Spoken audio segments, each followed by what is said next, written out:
अस्सलामुअलैकुम। सितारों के सफ़र पर खुश आमदीद। आसमान के मनाजिर हमेशा इंसान के लिए हैरानकुन और पुरस्रार रहे हैं। इसी तरह एक मंज़र 7 सितंबर 2025 पाकिस्तान टाइम के मुताबिक रात को 10:30 बजे यानी इंडिया के 11 बजे के करीब चांद ग्रहण लगेगा। चांद ग्रहण उन्हीं मनाजिर में से एक ऐसा मनाजिर है जो वैदिक एस्ट्रोलॉजी में बहुत गहरी नज़र से देखा जाता है। यह सिर्फ चांद की रोशनी पर गिरती हुई ज़मीन की छाया नहीं, बल्कि इंसान के जहन, जज्बात और मुकम्मल समाजी ढांचे पर अपना रंग डालती है। वैदिक एस्ट्रोलॉजी के नज़रिए के मुताबिक जब सूरज और चांद अपनी राहों में बिल्कुल आमने सामने आते हैं और राहु केतु की जो छाया है उनके दरमियान आ जाती है, तो उस वक्त सिर्फ रोशनी नहीं, बल्कि इंसान के अंदर और बाहर दोनों में एक नया दौर शुरू हो रहा होता है। चांद ग्रहण को हमेशा एक कार्मिक रीसेट माना गया है। मतलब ये कि जो चीज़ें रुक गई हों, जो रिश्ते उलझ गए हों या जो सच छुप गया हो, ग्रहण उन सब चीज़ों को सामने लेकर आएगा। चांद हमारे मन, हमारी भावनाओं, हमारे जज्बात का मालिक है, क्योंकि अल्लाह ताला ने इसको बनाया ही ऐसे है। इसलिए चांद ग्रहण इंसान के दिल की गहराइयों तक असर करता है। लोग बेचैन होते हैं, पुराने जख्म दोबारा हिला देते हैं और सच्चाई का सामना करना पड़ता है।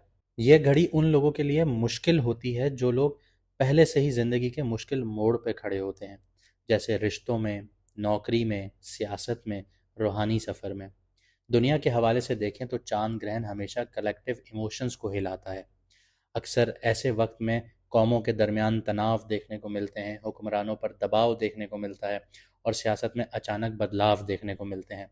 पाकिस्तान जैसी सोसाइटी में जहां अवाम के जज्बात और सियासत के रंग भरे हुए होते हैं, तो ऐसे में चांद ग्रहण और भी गहरे असरात छोड़ रहा होता है।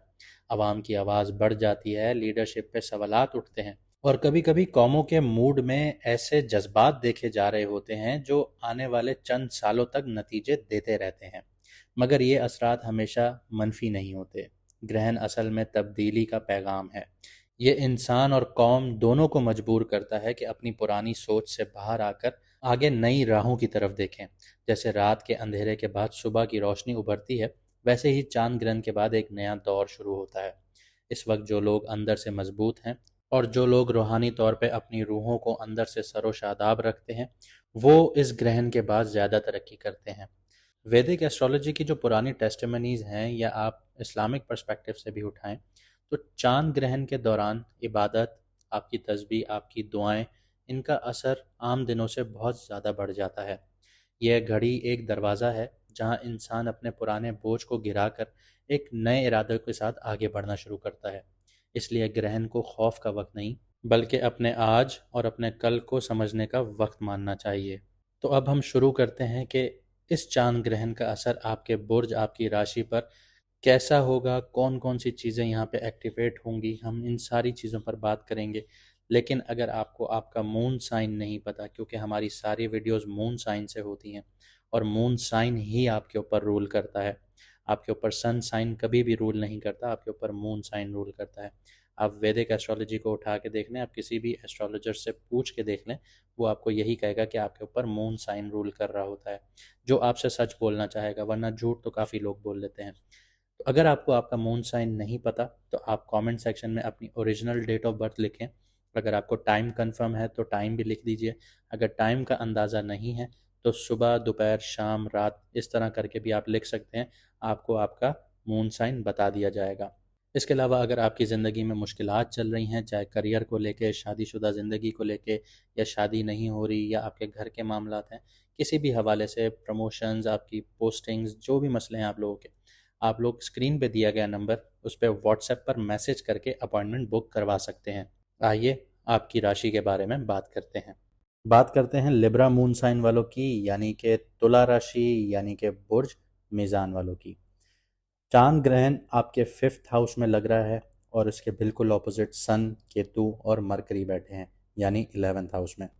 ये एक्सेस जो है लिब्रा वालों के 5th हाउस, यानी प्यार, बच्चे, क्रिएटिविटी और स्पेकुलेशंस को एक्टिवेट कर रहा है और इंटेलिजेंस को एक्टिवेट कर रहा है।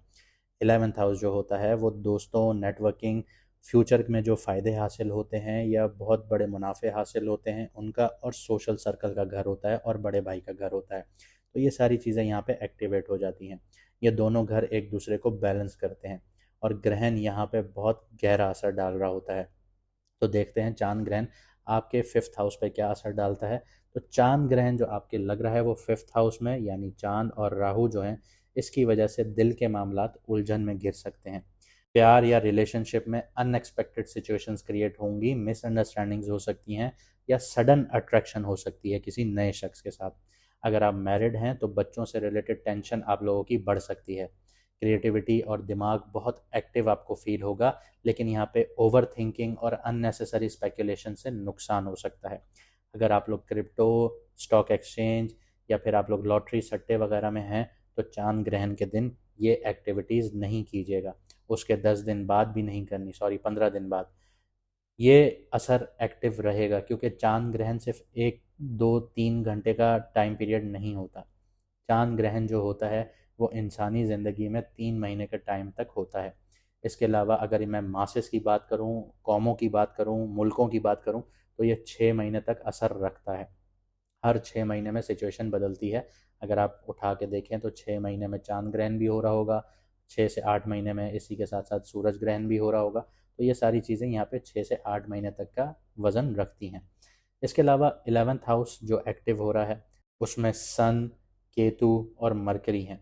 ये फ्रेंड्स, सोशल सर्कल और फ़ायदों का घर है, जैसे मैंने आपको बताया। दोस्त और सोशल कनेक्शन टेस्ट के दौर से गुजर रहे हैं इस टाइम पीरियड में। क्योंकि इसकी बड़ी मिसाल मैं अगर आपको दूं तो आप ये तसव्वुर करें कि सख्त सर्दियों का मौसम है, रात का वक्त है, आप घने जंगल में खड़े हुए हैं, आपके हाथ में टॉर्च है।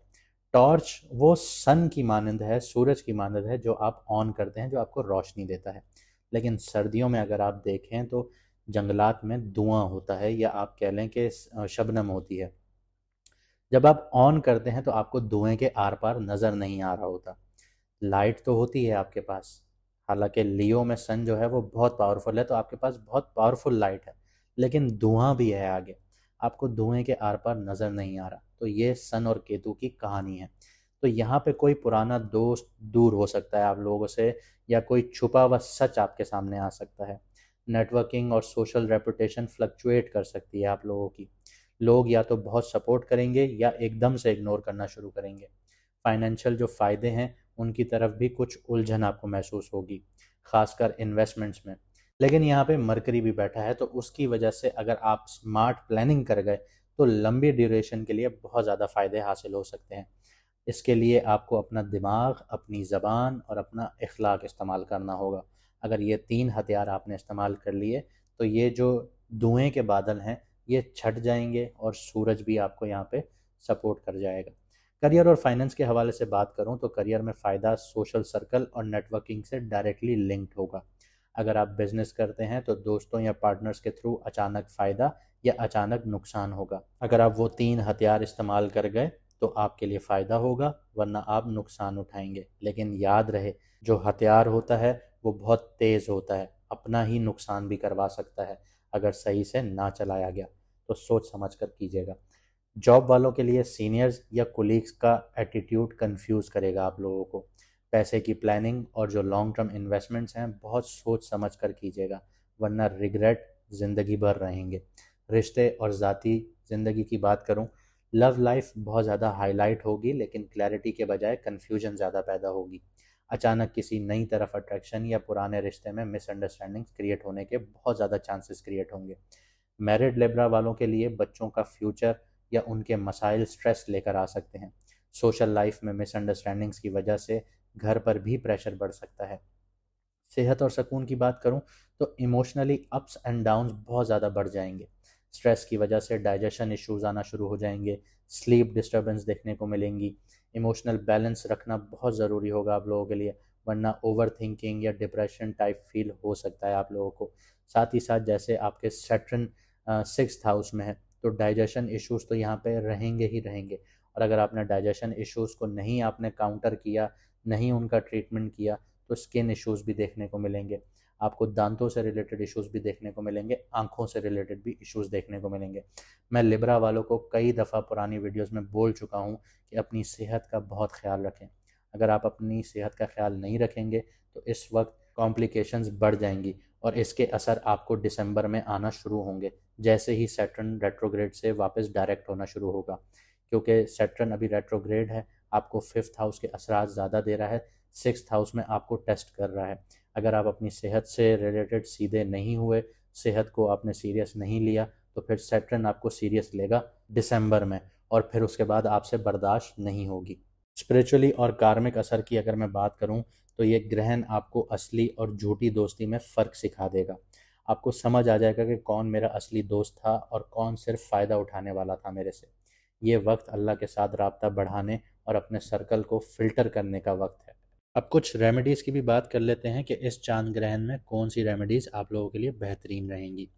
सबसे पहले यहाँ पे ये ज़िक्र करना गलत नहीं होगा कि सही बुखारी और सही मुस्लिम में चांद ग्रहण और सूरज ग्रहण का जिक्र है, जो हमारे नबी पाक सल्लल्लाहु अलैहि वसल्लम ने फरमाया था।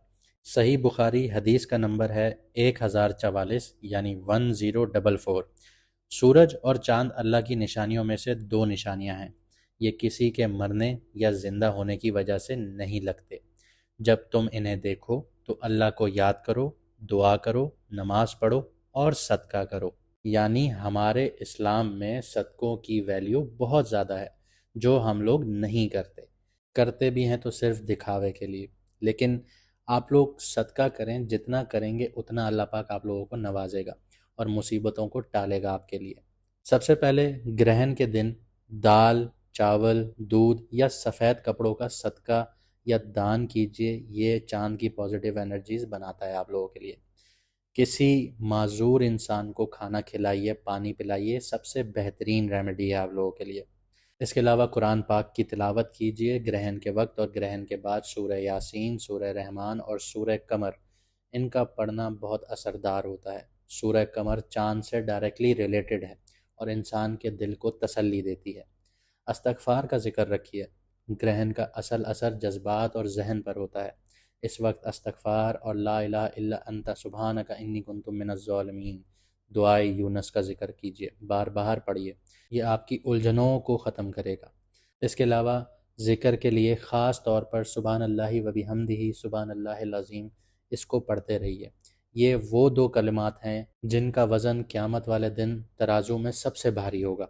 इसके अलावा अपनी सेल्फ़ केयर कीजिए, डिसिप्लिन रखिए। ग्रहण के दौरान अपने जज्बात को कंट्रोल कीजिए, गुस्सा और बहस से बचिए, मेडिटेशन कीजिए। सिर्फ चुपचाप वज़ू करके बैठ जाइए, आंखें बंद कीजिए, गहरी गहरी सांसें लीजिए। ये दिल और दिमाग दोनों को हल्का करेगा। जो जो चीज़ें मैंने आपको आपके घर से रिलेटेड बताई, उन सारी चीज़ों के मामलात में आप लोगों ने सब्र रखना होगा।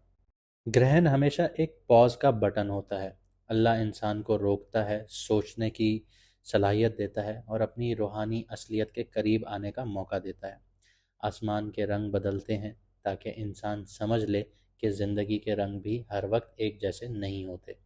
इस वक्त सब्र, दुआ और अल्लाह की रहमत पर यकीन सबसे बड़ा हथियार है आप लोगों के लिए। जो लोग अपने अमाल और नीयत को साफ़ रखेंगे, उनके लिए ये ग्रहण एक नई शुरुआत बनेगा। और जो लोग अपने जज्बात और नफ्स की ग़ुलामियों में फंसे रहेंगे, उनके लिए ये वक्त कन्फ्यूजन, परेशानियों से भरा रहेगा। उम्मीद करता हूँ आपको वीडियो पसंद आई होगी। लाइक, शेयर, सब्सक्राइब ज़रूर कीजिएगा। इससे मैडम एस्ट्रोलॉजर एन बख्श और हमारी हौसला अफजाई होती है, और इसी के चलते मैडम एस्ट्रोलॉजर एन बख्श और ज़्यादा मेहनत करती हैं कि आपकी ज़िंदगियों को बेहतर बनाया जा सके। मुझे दीजिए इजाज़त, मिलते हैं अगली वीडियो में सितारों के सफ़र पर।